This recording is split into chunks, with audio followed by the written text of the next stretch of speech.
जो लोग मुक्ति की चाह रखते हैं उनके लिए यह आयाम, जिसे हम महाकाल कहते हैं, सबसे ज्यादा महत्वपूर्ण हो जाता है। महाकाल मंदिर यह आपको अस्तित्व की जड़ों से हिला देगा।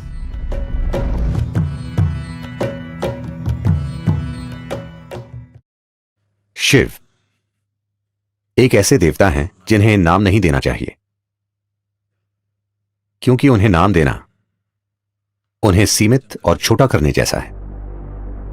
साथ ही साथ उनके कई सारे नामों का संग्रह भी इस अवर्णीय रहस्य को प्रकट करता है कि वो कौन है, या इस अवर्णीय रहस्य को कि ये सृष्टि क्या है।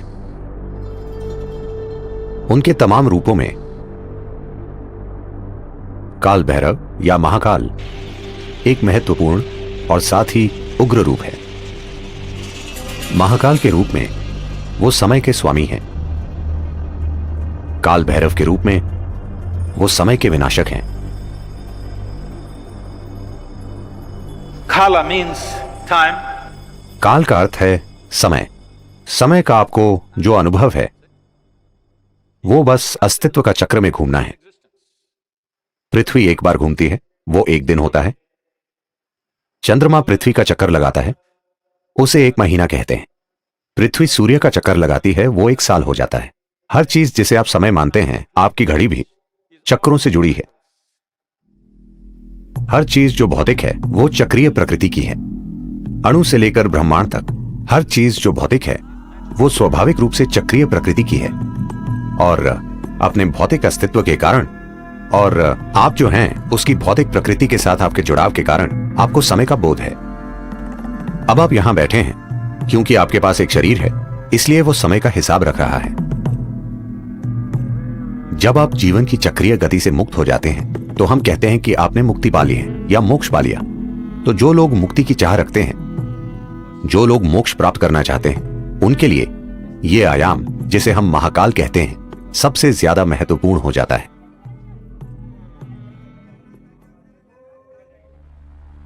एक बार ऐसा हुआ, महान संत Shukracharya, Who was the guru for all the demons? जो दानवों के गुरु थे, उन्होंने शिव की भक्ति में घोर तपस्या की और शिव को प्रकट होना पड़ा। जब वे प्रकट हुए तो शुक्राचार्य ने अमर होने का वरदान मांगा। फिर शिव बोले, यह संभव नहीं है, जो भी जन्म लेता है उसे मरना पड़ता है, कुछ और मांगो। फिर शुक्राचार्य ने कहा, मुझे कायाकल्प की शक्ति दीजिए, जिससे मैं किसी भी तरह के घाव, किसी भी तरह की बीमारी को ठीक कर सकूं। मुझे ऐसी शक्ति दीजिए।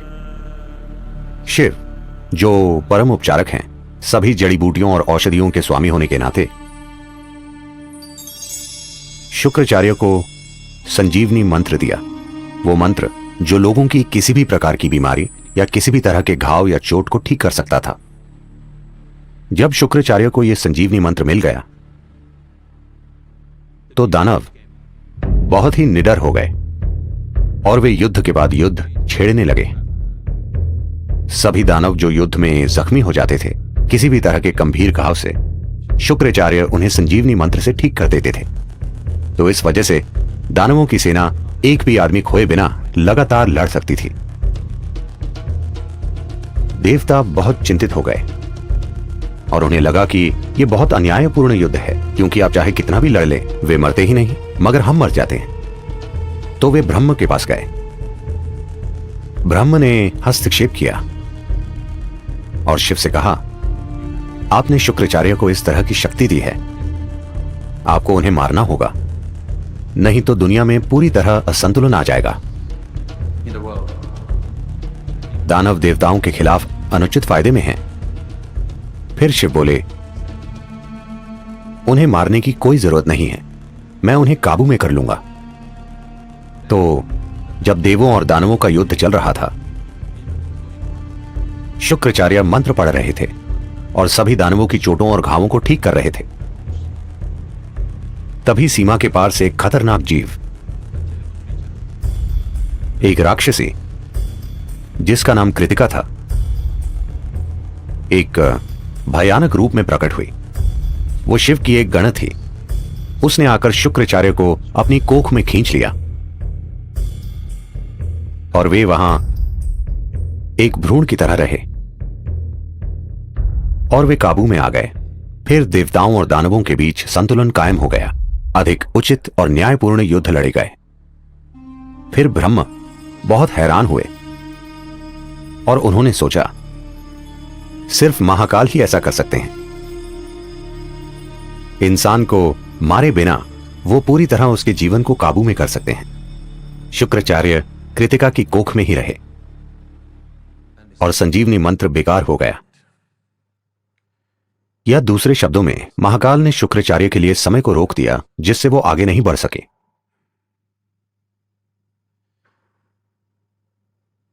जब हम परे जाने की बात करते हैं,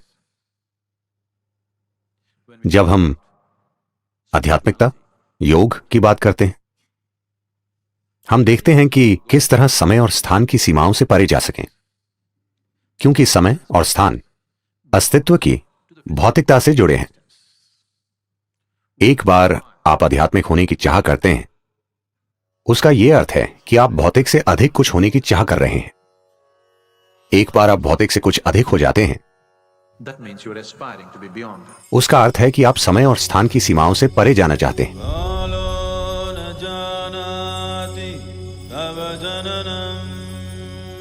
महाकाल मंदिर में जिस लिंग की प्राण प्रतिष्ठा की गई है उसकी प्रकृति बेहद असाधारण है। यह आपको अस्तित्व की जड़ों से हिला देगा। यह प्राण प्रतिष्ठा वाकई अद्भुत है। इसका एकमात्र मकसद है कि यह किसी तरह आपको विलीन कर दे। इस मंदिर में पूरी तैयारी के साथ जाना चाहिए क्योंकि यह बहुत शक्तिशाली है और कमजोर दिल वालों के लिए नहीं है। यह आपको अंदर से हिला देता है। हर दिन महाकाल को जो भेंट अर्पित की जाती है वो शमशान से लाई गई ताजा राख है, क्योंकि उन्हें यही पसंद है और वो जैसे हैं उन्हें वैसा बनाए रखती है। दुर्भाग्य से मैंने सुना है कि We'll be getting so bloody civilized.